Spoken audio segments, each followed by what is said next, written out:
CNBC TV 18 presents the AI Dialogues in association with IBM. We can now go to the studio.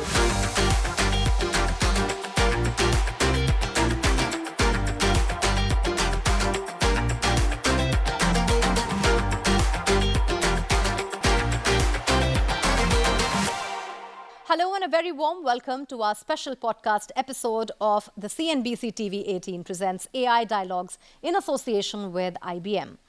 The AI Dialogues campaign delves into the exciting synergy between artificial intelligence, various business functions, and diverse industries, exploring how organizations can harness its vast potential to outperform competitors, streamline operations, and unlock new revenue streams. I'm Mugdha Kalra, and in this special podcast today, we will explore the transformative power of generative AI in human resources and its far-reaching impact on both organizational efficiency and employee experience.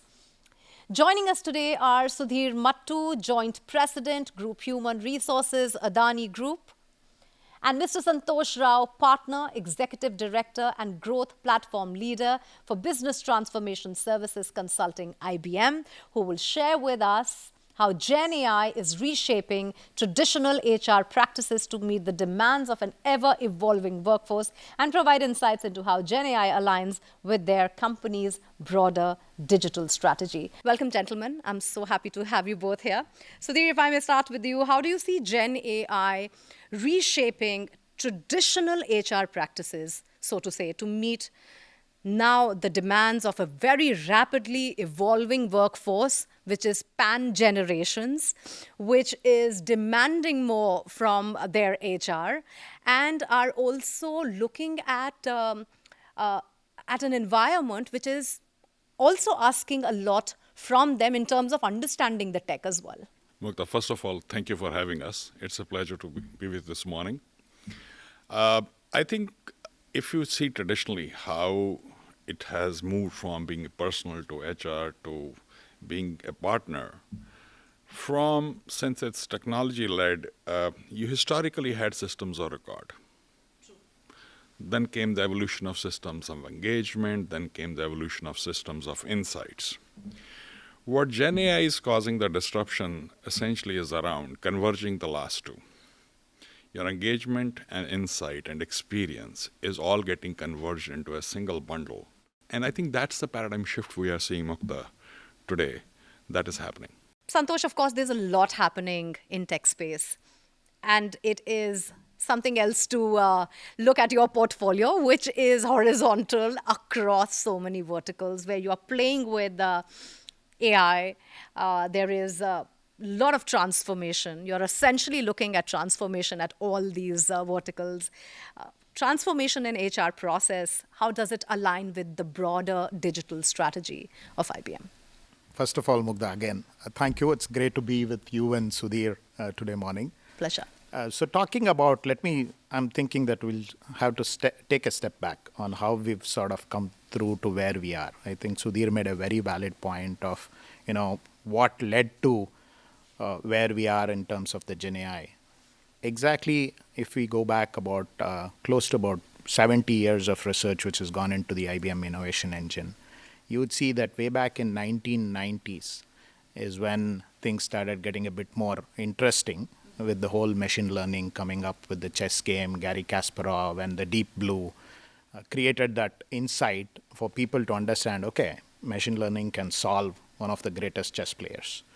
Then came into Jeopardy around 2011 timeframe, where it went into Q&A, deep learning, machine learning connected together, which went on towards making sure that you can take on the biggest or the most prominent Jeopardy player. So if you really look at the AI evolution, the hypes got created when it led to the consumer touch point. The chat GPT, which created this whole thing, is about how do you effectively make it consumable.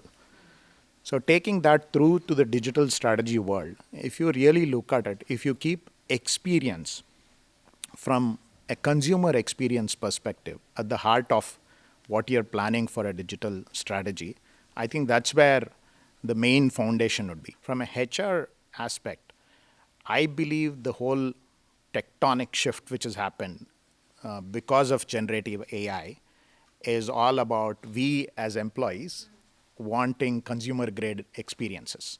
So if your digital strategy is all about effectively being in a position to really help and set yourself from having the right data architecture foundation to be nimble and to be responsive, I think that's when you can actually give consumer grade experiences to your own employees. And that's where we recommend leveraging some of our assets and tools for our clients. So which is exactly where we've actually come up with something called IBM Consulting Advantage, which is all about pre-built assets and accelerators and also consulting assistants to help our clients in this journey towards enabling their digital strategy in the GenAI world.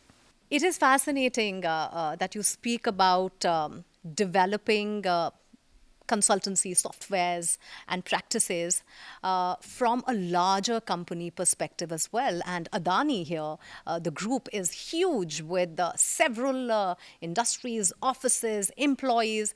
I can't even begin to imagine the stress that HR departments have in company as large as yours. How have these AI-generated, so to say, programs and processes helped in your experience, the company, and increased employee satisfaction, engagement, etc.? If you could give us some anecdotes. Sure. Let me kind of help with the first part of your question, Mukta. The group, I think we consider as a platform. From a platform perspective, I think we are into three sectors. One is energy, second infrastructure, and then we have manufacturing, right? And then businesses underneath, public listed or incubated are there. So we can say easily we are one of the largest startups you would find here, right? And I think when it comes to HR, or how do we leverage some of these technologies, let me give you a few examples which kind of bring things to life. Our value system is courage, commitment, and trust. What it really translates into is your ability to speak with candor, whether it's a good news or a bad news. Your commitment to the outcomes you have committed to any stakeholder. And then you would trust your partners and your colleagues to operate and be your best version every day. So finding as a leader, as a manager, as an employee, balancing that is what Adani DNA is as one of the examples. Now, how do you translate? What does it really mean from a tech world? It has its own nuances, right? Now, when you look at, I'll give an example. Everybody has had graduates, engineering graduates each year. I'll give an example. With our chairman's vision, this time, we are hiring the first batch, and there's no human interviews. I'm just beginning to imagine this entire generation that is not giving any human interviews. Interesting. We are a startup. Once you add it up, it looks too big, but when you are operating in your pod, it's still the same startup feeling you have every single day in the group, across any company you go.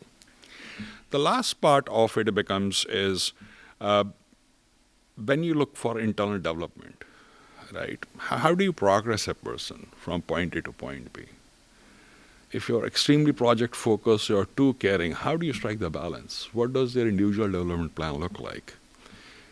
How is it a bit more contemporary versus it's too boring to figure it out? But those things are measured, and people do appreciate and where they are in their journey, because you got to meet the customer where they are, even if your employees are the same way, right? I think that's a philosophical approach which we use across all the companies. Whether you are a public listed company or the core philosophy of the group companies does not really change. So that's how we have been dealing with it. Santhosh, it's interesting. You know, back in the conference room, we were chatting before this chat about how receptive are people to talking to chatbots. How are they seeing this shift?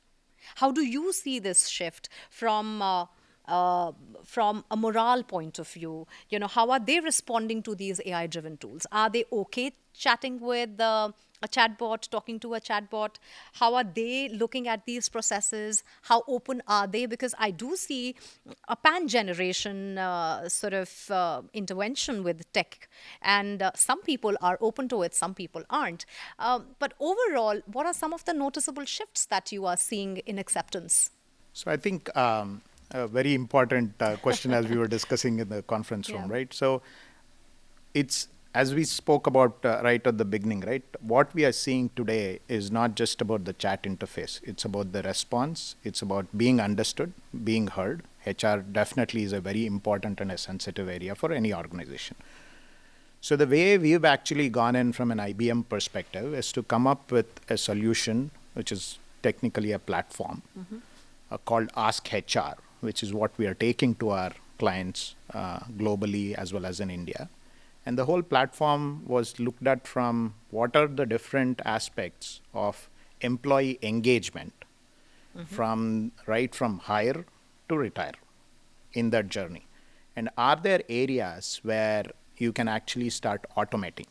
And that was some of those areas where it was monotonous, time consuming for the HR workforce who could actually do true HR subject matter expertise work, as well as the employees where, for example, just to give you an example, right?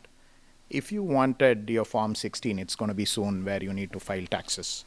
Imagine the amount of, aspects which you need to get your own Form 16. True. Today, as an employee, I just go in, log in through my credentials, secure setup, and make sure that I just go in, please, help me download my Form 16 for so-and-so financial year.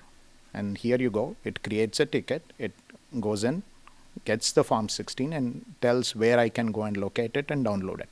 So that's the way it is. But Right. to your other question, there are people who probably been through the traditional HR aspects. True. And that's where we actually, if there are complex, sensitive queries, we actually make sure that the complex query ticket is raised Right. through HR process. And the HR Center of Excellence gets involved with the subject matter experts to really come in and have a one-on-one dialogue on those. So it's what we call as the hybrid workforce, where the digital labor, along with the human HR resources, work together is what we are seeing as the next steps, and which is what is making a difference. It's essentially tech with human touch. Yeah, that's where we are Yeah. calling this the hybrid workforce or the digital hybrid workforce. Right. Adani Group, again, I'm bringing in such a huge group with such complex demands. How do you fight the skepticism, perhaps, that people may have when they are using these tools, or when people who are already in the HR environment and were working with processes that were different? How are they adapting to it? How have you made that journey easier for both yourself and your employees who are now in the process of experimenting with this new tech? It's on the contrary, it's just the opposite for us. Really? They're very excited about it? I think the whole, our chairman's vision of having that entrepreneurial spirit, because that's where he started from, I think that spirit is still alive in every single Adanian, that you got to do what you got to do. And there's a freedom. So your ability to fail fast and your opportunity not get, have a consequence for it, right? From an experimentation perspective, right? I think it's extremely high, right? Any teams can go in and say, I think this is going to work. You don't need a lot of approvals to actually get the POCs done, pilots done. And if it's scalable, it gets scaled across very fast, right? Because the whole mindset is still the project execution mindset. Yeah. And if it works, it works for every single situation, right? So your ability to learn from each other across the companies is quite high. Yeah. Nobody's going to come in your way in a bureaucracy in Adani Group of saying, hey, you can't do this. Anybody can do anything, whatever they want within the guidelines we have. That actually keeps the spirit going on. For every single company, every single Adanian, of course, you have to have an ROI on the case, or you have to have the right infrastructure in place. That actually helps us be the technology teenager as a culture. if I were to say, that you can experiment. It's all right. What about traditional organizations, Santhosh? What are the roadblocks you see that come in the way of using GenAI in HR practices? And you must be meeting so many stakeholders from different industries and companies, and they must be coming with their own set of working ethos and cultures. Where do you see the roadblock, essentially? So, very important aspects, right? I think the traditional aspects do carry a lot of legacy aspects into them. They're not born in the cloud. They're not the typical startup, but they really want to go ahead and try to make an impact. What we are seeing is very clearly, as you mentioned, the tone from the top. And that's one of the reasons where we are recommending for when they're going through a transformation, look at what's the strategy and the roadmap. The strategy and the roadmap was all about have digital workforce, digitize everything, or have plus AI. Like along with everything, also have AI. What we are recommending is very clearly is go towards AI plus. Move from plus AI to AI plus. What do we mean by that? Look at everything from an AI lens. AI first business process operations, AI first supply chain, AI first retail industry solutions. So if you really look at it from that angle, I think the underlying aspects of what needs to be AI first is a completely very different paradigm on what needs to be looked at it. Right from what you need to elevate your data and data architecture and data structure. That's exactly where we are basically recommending something like Watson.data and bring in WatsonX.data and really make sure that you look at your data in your enterprise and put it into this large data lake, which can become effective for GenAI solutions. So that's one area. The next one is all about how do you effectively make sure that your enterprise IP stays within your own organization. All right. Because there's a lot which is happening today. The provenance of your data and which is your unique differentiator or USP, right, is something which we recommend that you protect and we ensure that we exactly help you in that journey to continue with your differentiation and enhance from where you are. That's another area where a lot of leaders whom we interact have this concern on ensuring that there is trust related aspects. It's also secure.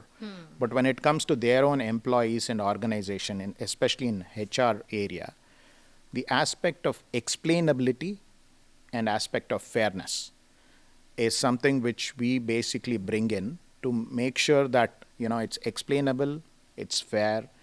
You can definitely make sure there is trust in the system, and it's also something which can scale for future. So those are aspects which we recommend effectively to the leadership who are going through a transformation journey. But it all starts from setting the tone at the top, as you very rightly pointed out, and effectively looking at what's there and leverage tools such as Watson.data for data and Watson.governance to bring in this whole fairness and transparency aspect and into your governance mechanism.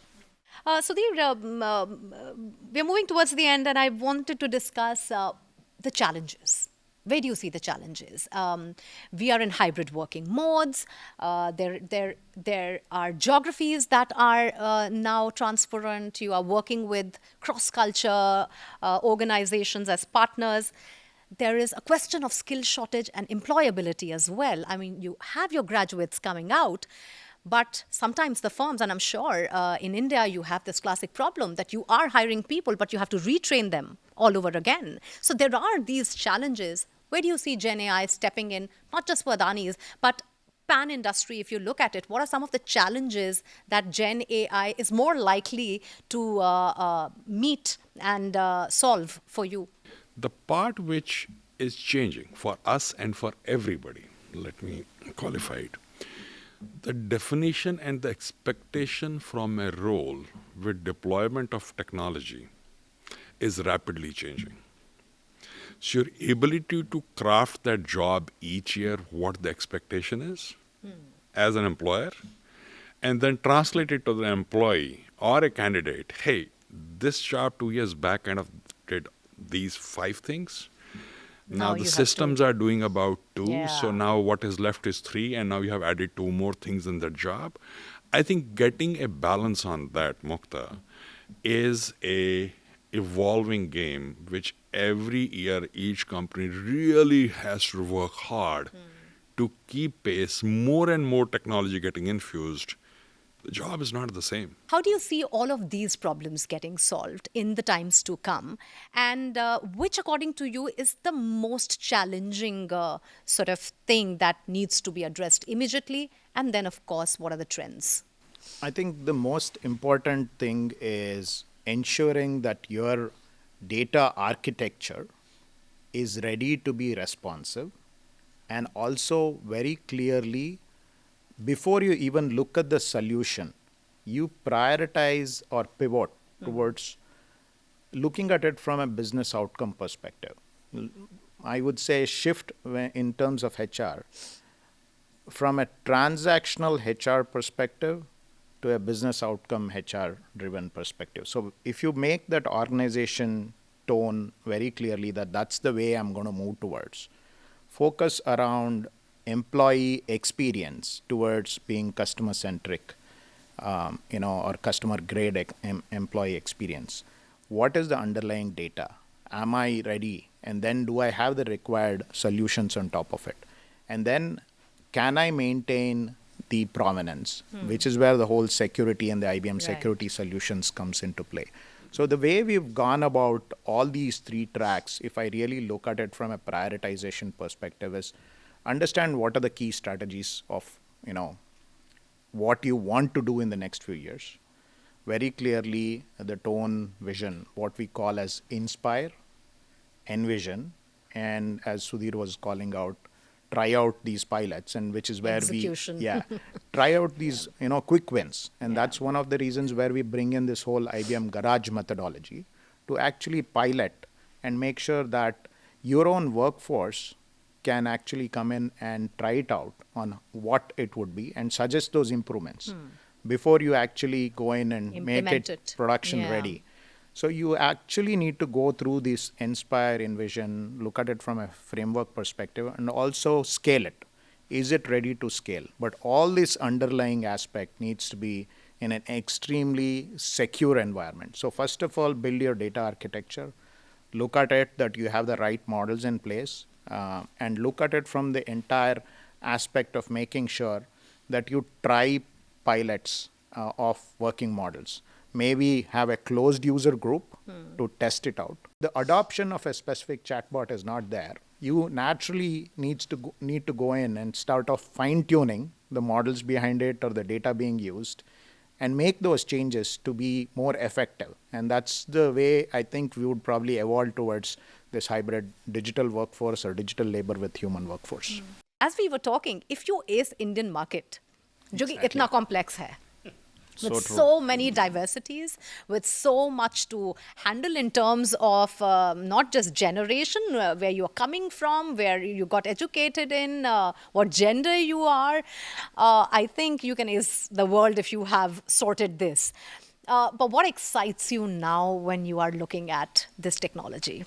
So, Mugdha, to be honest, I think the way things have changed in the last couple of years, I can only be happy and excited for my younger generation and myself, right? The access of information. Yes, the search engines came in and gave us all the internet access. But in today's world, when I really look at it, whether as an employee or as a HR leader, the ability to do what I am good at is what the whole access of information in my own organization is helping. And more, what we are seeing as the next area is specifically, I would say, role-based consulting assistants, which is driven by chatbots, or the area of industry-specific agents is what we are seeing. So if you're really looking at what we are seeing as a next evolution, we've already, the prediction of hybrid cloud and AI and the convergence is already happening. What we are seeing as the next level is all about quantum and quantum safe and secure with the way the evolution is happening and how we are bringing in these synergies, both from an industry dimension. So if it's specifically for a retail industry client, do you have assets and accelerators specifically which can solve a lot of problems for your industry domain?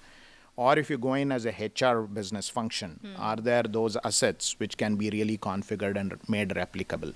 So this is what we are seeing from a technology perspective, which is where things are going to be made more easier. And for me as an employee and as well as an employer, we would really look at it on getting the best out of each employee in their subject matter expertise rather than spend time on things which can be done by other experts in their areas. So that's the way we are looking at the evolution, and really exciting times ahead in the coming days. Thank you, gentlemen. Thank you so much for all those insights. Well, with that, we have come to the end of our special podcast episode of the CNBC TV 18 Presents AI Dialogues in association with IBM. We have had the privilege of hearing from both Sudhir and Santhosh, who provided profound insights into how generative AI is revolutionizing HR practices, enhancing employee engagement, and driving business value. Thank you for being part of this. CNBC TV 18 presents the AI Dialogues in association with IBM.